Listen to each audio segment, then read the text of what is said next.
मिनश्शैतानिर्रजीम बिस्मिल्लाहिर्रहमानिर्रहीम या अय्युहल्लज़ीना आमनू ला ताकुलू अम्वालकुम बैनकुम बिलबातिल इल्ला अन तकून तिजारतन अन तराज़िम मिनकुम वला तक़्तुलू अनफुसकुम इन्नल्लाह कान बिकुम रहीमा वमन यफ़अल ज़ालिका उद्वानन व ज़ुल्मन फसौफ़ नुस्लीहि नारा व कान ज़ालिका अलल्लाहि यसीरा। सदक़ल्लाहुल अज़ीम। मोहतरम बुज़ुर्गों और दोस्तों, इसी आयत शरीफा की तफसीर के तौर पर पिछले हफ्ते भी कुछ बताया गया था। जो बताया गया था उसका हासिल ये था कि अगरचे हलाल और जायज़ तरीक़े पर माल हासिल करने और माल कमाने के बहुत से तरीक़े हैं, लेकिन अल्लाह तबारक व तआला ने यहाँ ख़ास तौर से तिजारत का ज़िक्र फरमाया। इसकी वजह उलमाए किराम, मुहद्दिसीन इज़ाम, मुफस्सिरीन किराम ये फरमाते हैं कि तमाम पेशों में सबसे अफजल तिजारत है। इससे मुताल्लिक़ जो बात मैंने अर्ज़ की थी वो भी दोबारा, और वो सिर्फ़ दोबारा ही नहीं बल्कि वो बात ऐसी है जिसको बार बार सुनना चाहिए, बार बार सुनना चाहिए। क्या अर्ज़ किया था कि अगर तिजारत अमानतदारी और दयानतदारी से की जाए तो ये माश और कारोबार होने के साथ साथ एक बड़ी इबादत भी है। चुनाचे हदीस पाक में आया है अत्ताजिरुस सदूकुल अमीन मअल अंबियाई वस्सिद्दीकीन वशुहदा। अमानतदारी और दयानतदारी के साथ तिजारत करने वाला क़यामत में अंबिया अलैहिमुस्सलाम के साथ बैठेगा, उनके साथ होगा। और अंबिया के बाद जो सबसे ऊंचा दर्जा है सिद्दीक़ का, तो वो सिद्दीकीन के साथ होगा, सिद्दीकीन के साथ बैठेगा। और शुहदा के साथ बैठेगा, शहीद का बहुत बड़ा दर्जा है, तो वो उनके साथ उसका हश्र होगा, उनके साथ बैठेगा। ये मतलब बयान किया। एक हदीस पाक और सुनाई थी, आपको याद होगा कि मैदान हश्र में अल्लाह तबारक व तआला के अर्श के साए के सिवा और कोई साया नहीं होगा। अब तो पूरी ज़मीन पे कहीं पहाड़ हैं, कहीं गार हैं, खंदक हैं, कहीं दरख्त हैं, कहीं इमारतें हैं।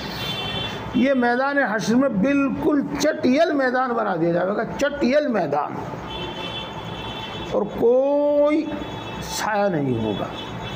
इसी ज़मीन पर हिसाब होगा।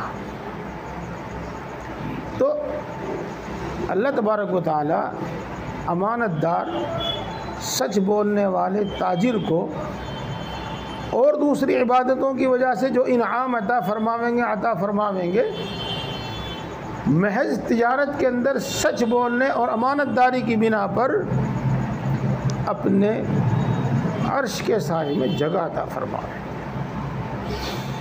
ये है। एक हदीस पाक और सुनाई थी, उसका मतलब भी करीब करीब यही है कि क़यामत में सब ताजिर फासिक और फाजिर होने की हालत में हाजिर होंगे, सिवाय उनके जिन्होंने तिजारत अमानतदारी और सच्चाई के साथ की है। मतलब इसका भी वही है कि सच्चाई और अमानतदारी के साथ तिजारत करना ये बड़ी इबादत है। अल्लाह के यहाँ इसका बड़ा अजर व इनाम होगा।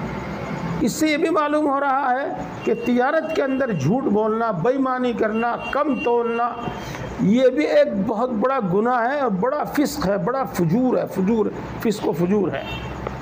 इसके जितने गुनाह और जितनी इसके अंदर बुराइयां हैं वो अपनी जगह, लेकिन एक छोटी सी बात बता रहा हूँ मैं सिर्फ आपको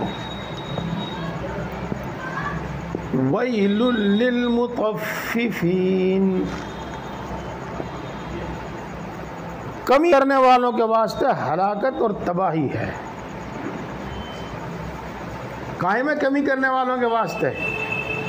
इदक्तालू अलन्नासी यस्तौफून, जब वो लोगों से तोल कर लेते हैं या नाप कर लेते हैं तो पूरा पूरा लेते हैं। व इदा कालूहुम औ वज़नूहुम युखसिरून, और जब वो दूसरों को तोल कर देते हैं या दूसरों को नाप कर देते हैं तो वो कम नापते हैं और कम तोलते हैं। व इदा कालूहुम औ वज़नूहुम युखसिरून, एक तो शुरू में आ गई धमकी कि कमी करने वालों के वास्ते तबाही है। एक आगे आ रही है, अला यज़ुन्नु उलाइका अन्नहुम मबऊसून लियौमिन अज़ीम यौम यक़ूमुन नासु लिरब्बिल आलमीन, क्या उनको ये मालूम नहीं है कि एक दिन वो दोबारा जिंदा करके अल्लाह के सामने खड़े किए जाएंगे? अला यज़ुन्नु उलाइका अन्नहुम मबऊसून लियौमिन अज़ीम, एक बड़े दिन में, यौम यक़ूमुन नासु लिरब्बिल आलमीन, जिस दिन सब इंसान रब्बुल आलमीन के सामने खड़े होंगे। ये इसको आदमी अपनी चाहे जितनी होशियारी माने, इसको आदमी चाहे जितनी अपनी कामयाबी माने, और इसको अपनी तिजारत के वास्ते चाहे जितना ज़रूरी करार दे, वो तो उसकी अपनी सोच है, अपनी समझ है। लेकिन कुरान पाक में कम तोलने और कम नापने के वास्ते, नापने वालों के वास्ते ये धमकी है और ये वईद है। और यहाँ इसको हल्का ना समझा जाए, कम ना समझा जाए।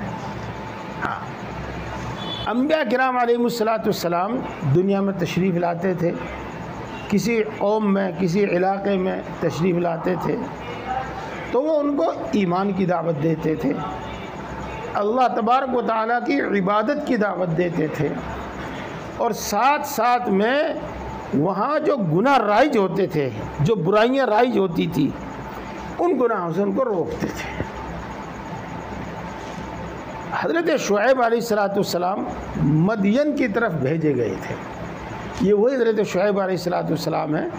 आपने किस्से में सुना होगा कि हज़रत मूसा अलैहिस्सलाम मिस्र में थे, और जब फ़िरऔन ने उनके कत्ल का फ़ैसला किया था तो किसी ने उनको ख़बर दे दी थी आगे कि आपके कत्ल का फ़ैसला कर दिया गया, आप जल्दी से जल्दी मिस्र छोड़ दीजिए।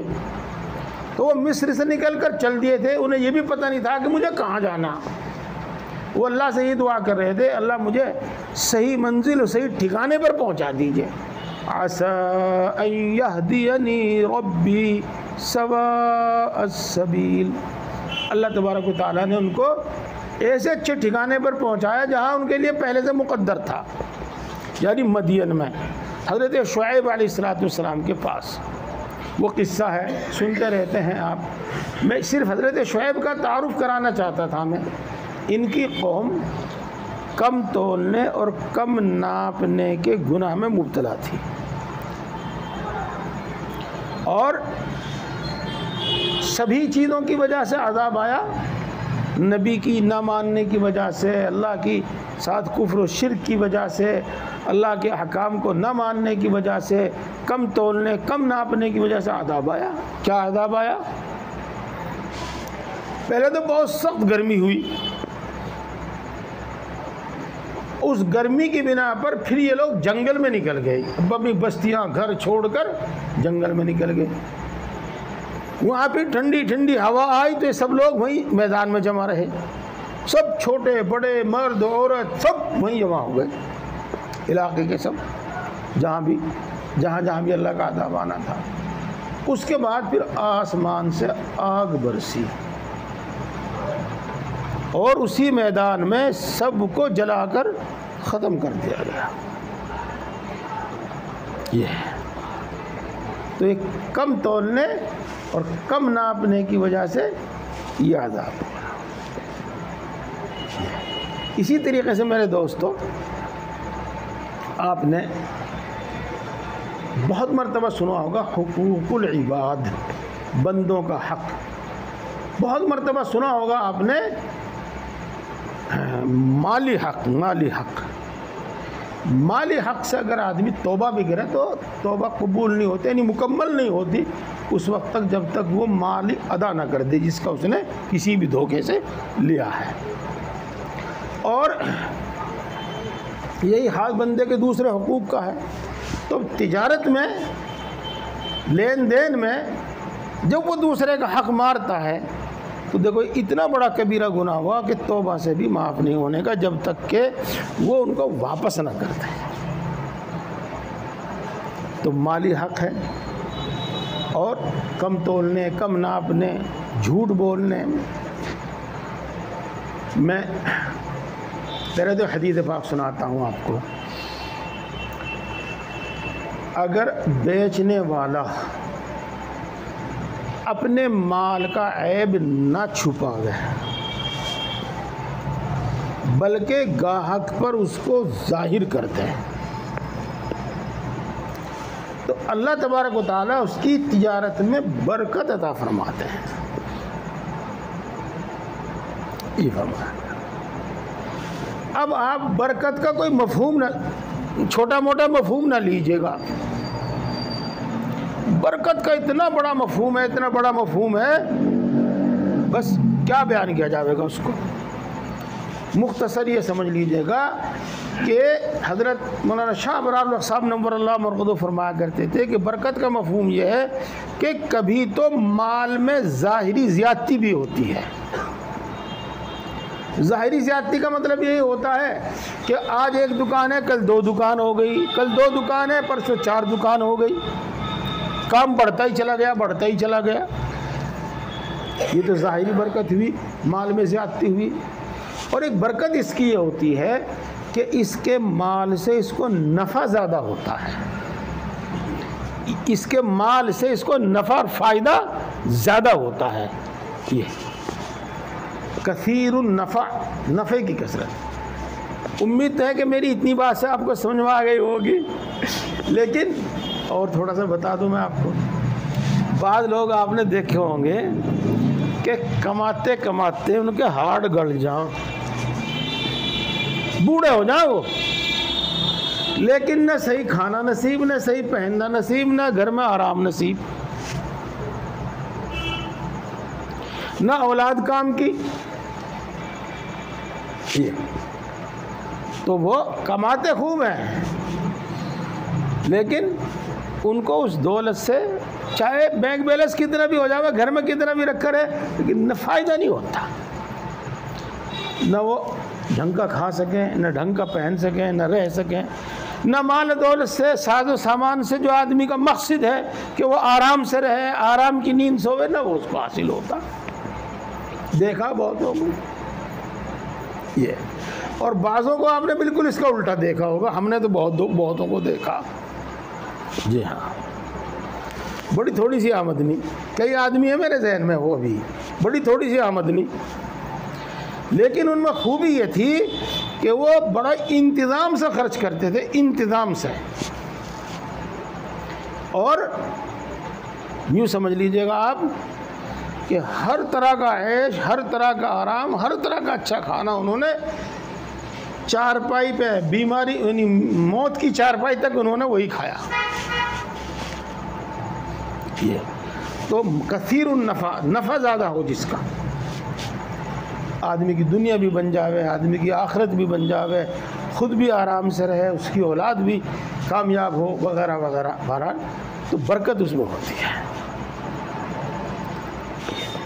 ये मत देखिएगा कि मेरा पड़ोसी कितना कमा रहा और किस तरह कमा रहा, दिक्कत पेश आती है, इसमें कोई दो राय नहीं है, लेकिन रफ्ता रफ्ता आपकी नेकी और आपकी ईमानदारी लोगों पर ज़ाहिर होगी, एतमाद बढ़ेगा, तो फिर आसानी हो जाएगी।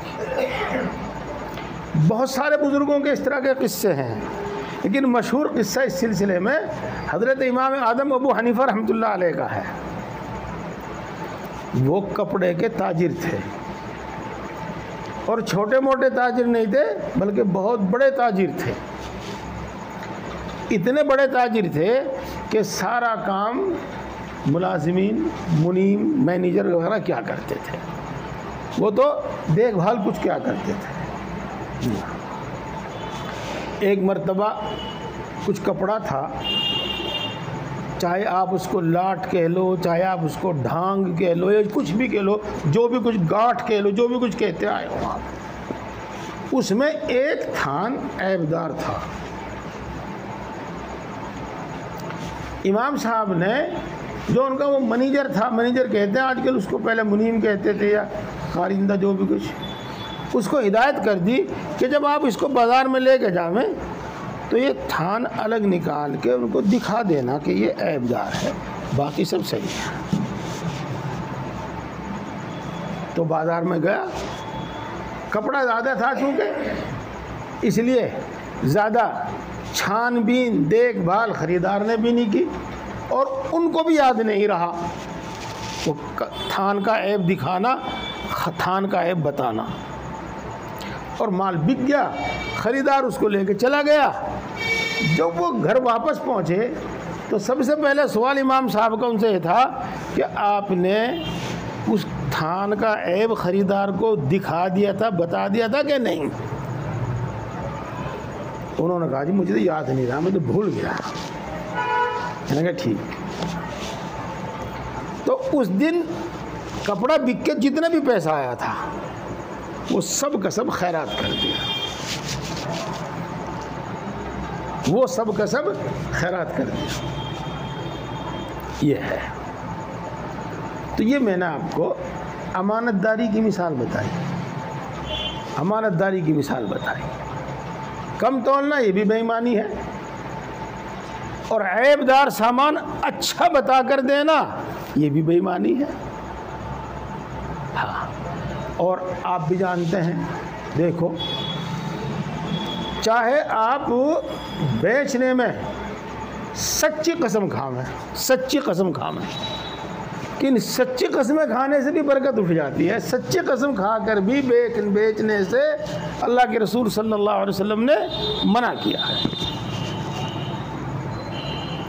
ये है, ये बात हो। खैर, बहरहाल मैंने यहाँ तक ये बात समझाई है आपको कि कारोबार में सबसे अफजल ये तिजारत है, और अमानतदारी और सच्चाई के साथ ये इबादत, ये काम किया जावे तो ये सिर्फ तिजारत ही तिजारत नहीं, माश ही माश नहीं, बल्कि एक बड़ी इबादत भी है, और जिसका ये अजर व इनाम है।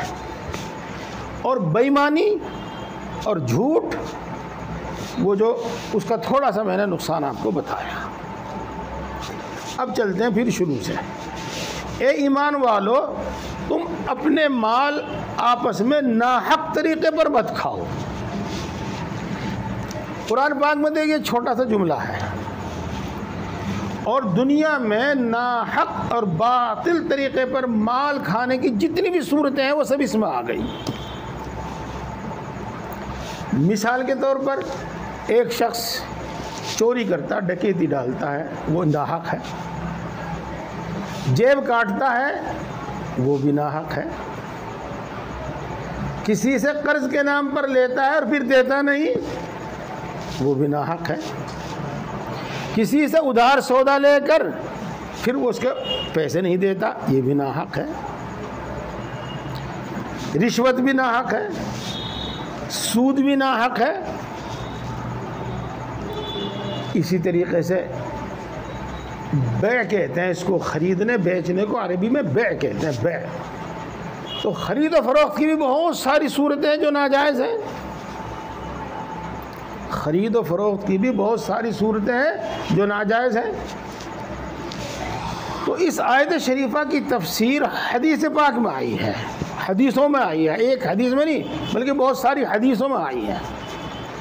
और फिर कुरान पाक के सामने रख के और उसके साथ हदीस को सामने रख के फुक़हाए किराम ने जायज़ बे और नाजायज़ बे, जायज़ ख़रीद व फ़रोख्त और नाजायज़ ख़रीद व फ़रोख्त की सैकड़ों सूरतें बयान फरमा दी, सैकड़ों सूरतें बयान फरमा दी, सैकड़ों सूरतें बयान फरमा दी।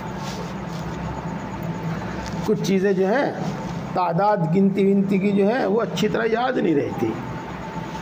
मैं एक मसला बता रहा हूँ आपको, एक बात बता रहा हूँ आपको, और वो करीब करीब सही है, थोड़ा सा तादाद में कमी ज़्यादती हो सकती है।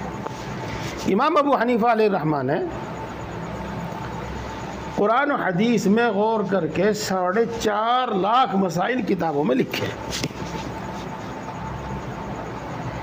उनमें से 3.5 लाख, 1 लाख इबादतों से मुताल्लिक़ हैं और 3.5 लाख वो तिजारत और कारोबार के हलाल और हराम होने से मुताल्लिक़ है, मामलात से मुताल्लिक़ है। अब ये देखिएगा, मैं थोड़ी तफसील आपके सामने इसलिए कर रहा हूँ कि हमने नमाज पढ़ने, तस्बीह पढ़ने वगैरह इन चंद चीज़ों को, उम्रा करने, हज करने, इन चंद चीज़ों को इबादत और दीन समझ लिया है और बाकी चीज़ों में दीन नहीं समझते ही नहीं। ये तो हमारा कारोबार है, ये तो कारोबार है, यूँ कह के बात को ख़त्म कर देता है। मैं आपको 1-2 मिसाल देता हूँ हदीस पाक से। नहा रसूलुल्लाह सल्लल्लाहु अलैहि वसल्लम अम बैइन व शर्तिन। रसूलुल्लाह सल्लल्लाहु अलैहि वसल्लम ने बे में, ख़रीद व फ़रोख्त में कोई शर्त लगाने से मना फरमाया, कोई शर्त लगाने से मना फरमाया। ये मिसाल के तौर पर ये मकान 10 लाख का आपका हो गया, अब 10 लाख रुपए आप मुझे दे दो, मकान आपका होगा, लेकिन मैं साल भर बाद खाली करूँगा, 1 साल के बाद खाली करूँगा, 6 महीने के बाद खाली करूँगा। तो ये बे हो गई और उसके साथ साथ बेचने वाले ने एक शर्त लगा ली इसमें। तो रसूलुल्लाह सल्लल्लाहु अलैहि वसल्लम ने इससे मना किया। जी हाँ, जब आपने ये कहा कि मकान 10 लाख रुपए का मैंने आपको दे दिया, उसने कहा कि मेरा हो गया, अब ख़रीदार इस मकान का मालिक हो गया। अब तो ये बात लाजिम है कि ख़रीदने वाला 10 लाख रुपए बेचने वाले के सपुर्द करे और बेचने वाला मकान ख़रीदने वाले के सपुर्द करे। अब इसमें वो ये शर्त लगावे कि मैं 6 महीने रहूँगा, मैं साल भर रहूँगा, मैं 1 महीने रहूँगा, ये जायज़ नहीं है। हाँ, लेन देन के बाद बे में कोई शर्त ना हो, बे में कोई शर्त ना हो, लेन देन के बाद फिर कहे भाई ज़रा सा मैं फला मकान देख रहा हूँ, ये मिल जाएगा, अगर आप चाहें तो मैं महीने 20 दिन इसमें रह लूँ। हाँ भाई रह लो, नहीं भाई मैं नहीं रह, मुझे तो काम, मैं नहीं रहने देता, फिर उसकी मर्ज़ी है। लेकिन बे में जब शर्त लग जाएगी फिर तो बहरहाल मकान में 6 महीने उसको देना ही देना पड़ेगा। ये है। तो रसूलुल्लाह सल्लल्लाहु अलैहि वसल्लम इसी तरीके से नहा रसूलुल्लाह सल्लल्लाहु अलैहि वसल्लम अम बैइ मा लैसा इंदक। जो चीज़ तेरे पास मौजूद नहीं है उसके बेचने से अल्लाह के रसूल सल्लल्लाहु अलैहि वसल्लम ने मना फरमाया है। जो चीज़ तुम्हारे पास मौजूद ना हो उसके बेचने से मना फरमाया है। ये मिसाल के तौर पर बहुत सारी, ये तो बहुत बड़ी किताब हो जाएगी, मैं तो चंद मिसालें बता रहा हूँ आपको। यहाँ से 2-4 तीतर उड़े, हमने कहा यार तो बहुत बढ़िया, तो बड़ा बढ़िया गोश्त होता है इनका, तो अब मैं दूंगा पकड़ के।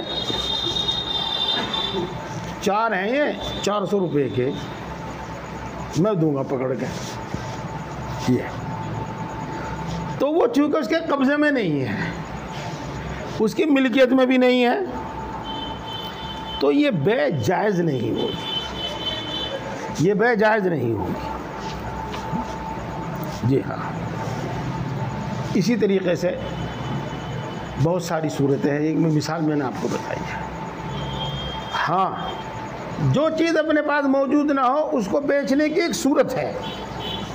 हाँ, उसको कहते हैं बेअ सलम। और मैं आपसे गुजारिश करूंगा कि आप बेइज्जती ज़बर पढ़ें, और बड़ी बड़ी किताबें तो बाद की बात है, बेइज्जती ज़बर पढ़ें। अल्लाह जज़ाए खैर दे हज़रत मौलाना थानी नवर अल्लाह मरक़दो को, उन्होंने उम्मत के लिए पूरा दीन आसान करके पेश कर दिया है। भाई इरशाद, आप हमें एक अलमारी दे दो, ये तैयार तो है नहीं, मैं बना के दे दूँगा। ये तो अब सब चीज़ तय हो जावे, पहले ही सब चीज़ तय हो जावे, और ख़रीदने वाले बेचने वाले सब चीज़ तो वो जानते हैं। भाई इतनी गेज की चादर आगे लगेगी, इतनी पीछे लगेगी, इतने खाने होंगे, इतना रंग होगा, इतने पल्ले होंगे, वो सब चीज़ तय हो जावे, और इस तरह से तय हो जावे कि बाद में किसी बात पे झगड़ा ना हो। मैंने तो यूँ कहा था, तूने ये कभी छोड़ दी, अगर नहीं ये बात तो तय नहीं हुई थी, कोई ऐसा झगड़ा ना हो, बिल्कुल साफ तय हो जावे। ये है। इसमें और जो बातें हैं वो तो बेइज्जती ज़बर से सोचना। इसमें एक शर्त है, वो ये कि उसी मजलिस में पैसे अदा करने पड़ेंगे जब ये बेअ सलम जायज़ होगी। और अगर उसमें जहाँ बातचीत हुई है पैसे नहीं दिए तो ये बेअ दुरुस्त नहीं होगी। हाँ, वादा हो जावे कि भाई मैं बना दूंगा ऐसी और आप ले लेना ऐसा, इस तरीके से वादा हो जावे, पक्की बात नहीं। जब वो तैयार कर दें, अब फिर दोबारा उसका सौदा कर लो वहीं के वहीं। तो बहरहाल इस तरह की कोशिश। एक बात और भी होती है, भाई तू हमारे पड़ोस में आके मकान तो ख़रीद रहा, ठीक है, दिवा देंगे हम तुझे मकान, लेकिन एक बात है, जिस दिन बेचेगा ना मुझे ही देना पड़ेगा, किसी और को नहीं दे सकता। ये तय कर लिया उससे, 2 साल ले, 4 साल ले, 10 साल ले, तेरी मर्जी, जब तू बेचेगा देना पड़ेगा, हमारे मोहल्ले को देना पड़ेगा मुझे ही।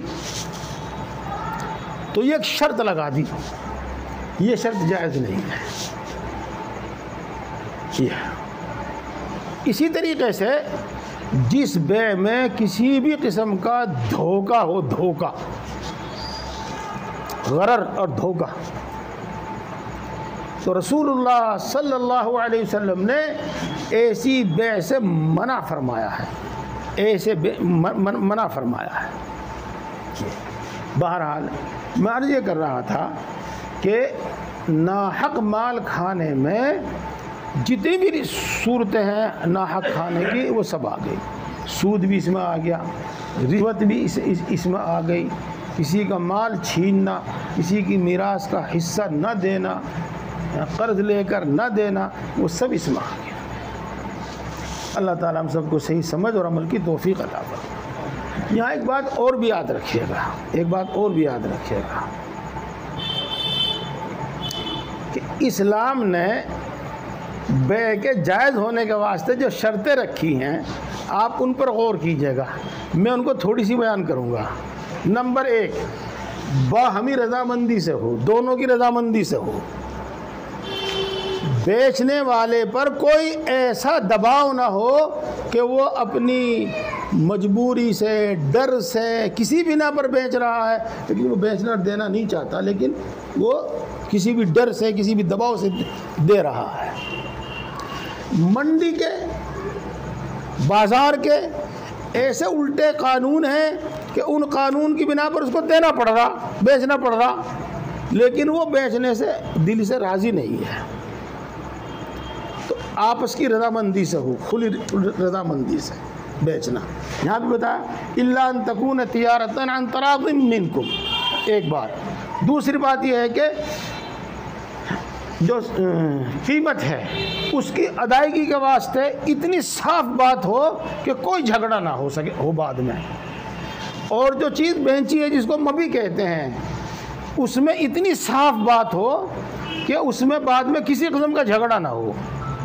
आपस में मामला इस तरह पर तय किया जावे कि उसमें बाद में किसी किस्म का झगड़ा ना हो। उसके तो एक मिसाल के तौर पर मैं कहता हूँ, अजी आप एक कोरल ले जाओ, जो चाहोगे दे देना, कोई दिक्कत की बात नहीं, ले जाओ आप, तो घर की बात है। तो उसमें उसकी कीमत तय नहीं हुई तो ये बे जायज़ नहीं है। अगर घर की बात है तो इसको 10,000 के बजाय 2,000 का दे दे, लेकिन तय करके दे दे। अभी अजी आप ले जाओ, अब भाई पैसे नहीं है, पैसा कोई मांग रहा तुम्हारे से, जब होंगे दे देना, तो जायज़ नहीं। बल्कि सूरत यह है कि जी नकद देने या 1 महीने में देने, चाहे फिर आप उससे 6 महीने में ले लें, चाहे फिर आप उससे साल भर में ले लें, इस वास्ते के कायदे के एतबार से तो जब 1 महीना तय हुआ तो 1 महीने पर लेन देन ज़रूरी है, इसमें कोई झगड़ा नहीं होने का। और जब मैं जब होंगे जब दे दूंगा, हाँ जब होंगे जब दे दिए, तो मेरे को तो होने के नहीं, तो ना की उधार हो गया। तो जब भी मांगेगा जब भी कह दूंगा भाई है नहीं मेरे को तो अभी ये। तो ना तो झगड़ा हो, ना एक दूसरे की मर्ज़ी के बगैर हो, यानी किसी दबाव के साथ हो, ना किसी किस्म का धोखा हो, ना कोई ऐसी चीज़ बेचे जिसको वो सपुर्द करने से आजिज़ आ जाए, सपुर्द ना कर सके, यानी यूँ कह दो कि ख़रीदार के हवाले ना कर सके। ये तो इस तरह की बहुत सारी शर्तें हैं ये, और मसाइल में ये सब बातें बयान की गई हैं और हमें समझना चाहिए। मैंने तफसील से बात आपके सामने इसीलिए बयान की है। अब इसके बाद में एक बताऊँ मसला, हज़रत उमर रज़ी अल्लाह ताला अन्हु अमीरुल मोमिनीन थे, खलीफतुल मोमिनीन थे, उनकी तरफ से मदीने के बाज़ार में ऐलान होता था कि इस बाज़ार में वही शख्स तिजारत करे, वही शख्स ख़रीद फरोख्त करे जो मसाइल से वाकिफ़ हो, और जो मसाइल से वाकिफ़ ना हो वो इस बाज़ार में ख़रीद फरोख्त ना करे, यहाँ ख़रीद फरोख्त ना करे। और मेरे दोस्तों, जब इन चीज़ों का रवाज हो जाता है फिर इनका समझना समझाना कोई मुश्किल भी नहीं रहता। मज़ाहिर उलूम के एक नाज़िम साहब थे, हज़रत मौलाना असादुल्लाह साहब, हज़रत थानवी रहमतुल्लाह अलैह के खलीफा।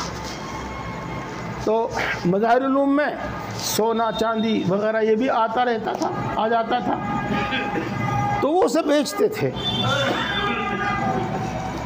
जब वो सुनार के बाद उसको बेचने जाते थे तो भाई यूँ नहीं भाई, देखिए यूँ कर, अगर जी इसमें क्या फ़र्क होगा, अगर फ़र्क होगा नहीं होगा, जिस तरह मैं कह रहा यूँ नहीं यूँ कर, यूँ जायज़ हो जाएगा, यूँ नाजायज़ हो जाएगा। और वो 1-2 जिन बनियों से कारोबार किया करते थे और यानी बेचा करते थे उनको, और उनके सामने जायज़ सूरत में बेचा करते थे, तो उन सुनारों को, उन बनियों को चांदी सोने की बह के मसाइल याद हो गए थे। और वो नेक आदमी थे, अच्छे आदमी थे। जब कोई मुसलमान उनसे ख़रीदने आया करता था तो वो सुनार खुद उन्हें कहा करता था कि देख भाई यूँ बेचेगा और यूँ लेन देन करेगा तो नाजायज़ हो जाएगा, अगर गुनाहगार होगा तो यूँ कर ले।